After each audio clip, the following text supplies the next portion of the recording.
Tutorial 5. Corporate Governance Board Evaluation. Contents. Objectives of this module. Principles of corporate governance and the benefits to be derived. Why and how to organize board evaluations. Considerations for overcoming challenges in organizing board evaluations. Indicators of successful board evaluation processes and planning next steps. This module forms part of the Energy Chamber of Trinidad and Tobago's online training modules on corporate governance. By the end of this module, the reviewer should be able to identify the benefits of conducting a board evaluation, contextualize the board evaluation within a wider corporate governance assessment, plan the systematic use of the ECTT Corporate Governance Maturity Framework, plan a systematic evaluation of the Board of Directors for their company, evaluate the success of the board evaluation. Chapter 1. Overview of corporate governance. Corporate governance involves a set of relationships between a company's management, its board, its shareholders, and other stakeholders. Corporate governance also provides the structure through which the objectives of the company are set and the means of attaining those objectives and monitoring performance are determined. Good corporate governance should provide proper incentives for the board and management to pursue objectives that are in the interests of the company and its shareholders and should facilitate effective monitoring. This is an OECD Principle of Corporate Governance from Edition 2, 2004, page 11. There are three principal actors in corporate governance. The owners. They provide the capital which managers use to create value for customers and shareholders. Owners delegate responsibility to management through the board. Directors act as stewards or guardians of the company's assets. They oversee management and report to the owners or shareholders. Managers. They act as agents for the owners. They use the resources of the company to achieve the results the owners expect and report to the directors. The distinction between these roles is particularly important when a company's owners, for example, the share owners, are different from its managers. Principles of corporate governance. Corporate governance is founded on four key principles. Transparency. A willingness by the organization to inform and communicate beyond compliance. Fairness. The fair treatment of all minority groups and stakeholders. Accountability. It's all about being accountable, duties and responsibilities. Corporate responsibility, ensuring sustainability by taking the environment and society into consideration. Primary benefits of corporate governance. These include improved access to external financing. Good corporate governance systems attract investment from global investors, which subsequently leads to greater efficiencies in the financial sector. Lowers the cost of capital. Investors who are provided with high levels of disclosure by well-governed companies are likely to provide capital to those companies at lower costs. Improves operational performance. Effective corporate governance adds value by improving companies' performance through more efficient management and better asset allocation. Increases firm valuation and share performance.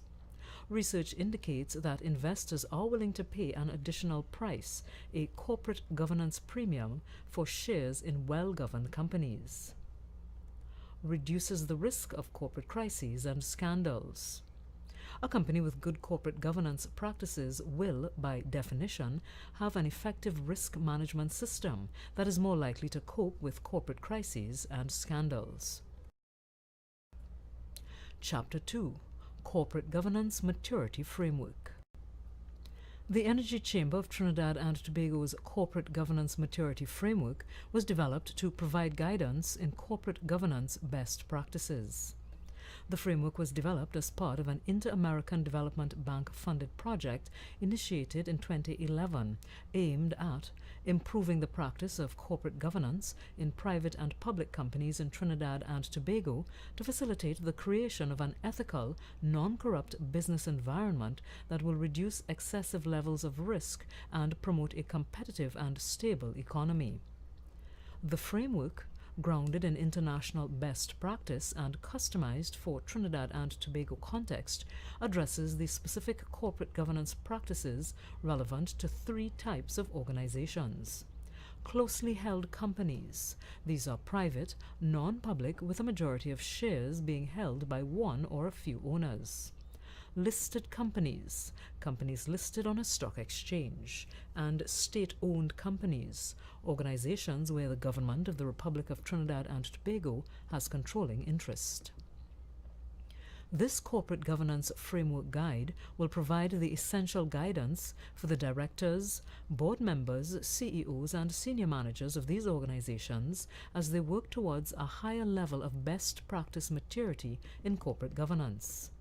The CGMF guide has been developed to support organizations to effectively compete the Energy Chamber's self-assessment tool to determine the current level of corporate governance within their organization and help interested organizations in moving their company towards best practice in corporate governance. In this module, we are focusing on Indicator 19, Evaluation. Each of the 24 corporate governance indicators is structured into 4 levels of maturity, providing a clear path for chairmen, directors, and CEOs to move from basic compliance with legal requirements, Level 1, to advanced governance practices, Level 4. These are Level 1, complying with legal baseline. This level speaks to legal requirements related to the specific indicator within the jurisdiction of Trinidad and Tobago. Level 2, understanding need to professionalize corporate governance. At this level, an organization has understood the benefits associated with this governance dimension and has developed a formal procedure to address it. Level 3, significant concrete steps. At this level, there is evidence that the organization has acted on or implemented the formalized governance procedures of Level 2. Level 4, Advanced Governance Practice. At this level, the organization has mastered the corporate governance practices. In order to assess your organization's current level, your first step would be to complete the online self-assessment to determine your organization's level rating against 24 corporate governance indicators. Once this is completed, your organization will be in a better position to chart the way forward towards best practice implementation. In later slides, a phased approach will be provided to help you better assess and implement policies, practices, etc. for improved governance. The European Confederation of Directors Associations, the ECODA, has prepared guidance and principles for unlisted companies. Reflecting the diversity of unlisted companies, 14 governance principles are presented on the basis of a dynamic, stepwise process. This approach takes into account the specific nature of a company in terms of size, complexity, and maturity. 2 categories of corporate governance principles are proposed.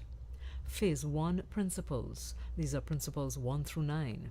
They apply to all kinds of unlisted companies, regardless of size or level of complexity. Such principles are viewed as broadly universal in their application and do not necessarily require the creation of bureaucratic or costly governance procedures. They represent a core framework of basic governance principles that can be implemented in some form by all unlisted companies. It should be recognized, however, that even the application of first phase principles will probably necessitate a stepwise approach. As has already been highlighted, the introduction of basic governance principles such as external transparency, checks and balances, and external control is a delicate exercise in an owner-managed firm or in any company with a sole owner or decision maker. Owners need to be convinced that the application of such principles will bring a substantial return and foster the long-term success of their firm. Phase 2 principles, Principles 10 through 14. These are more sophisticated corporate governance measures that are relevant to larger or more complex unlisted companies or enterprises with significant external financing. They should also be considered by unlisted companies that are seeking to prepare themselves for a future public listing. The most important of the Phase 2 principles is the decision to invite independent directors onto the board. This is a landmark event in the evolution of an unlisted company. It normally signals an irreversible step towards good governance and is likely to exert an immediate effect over the culture of boardroom behavior. The implementation of Phase 2 principles is likely to increase the formality of governance arrangements. However, this is invariably a necessary step in larger or more complex enterprises in order to provide the necessary reassurance to owners or external creditors regarding the longer-term sustainability of the enterprise.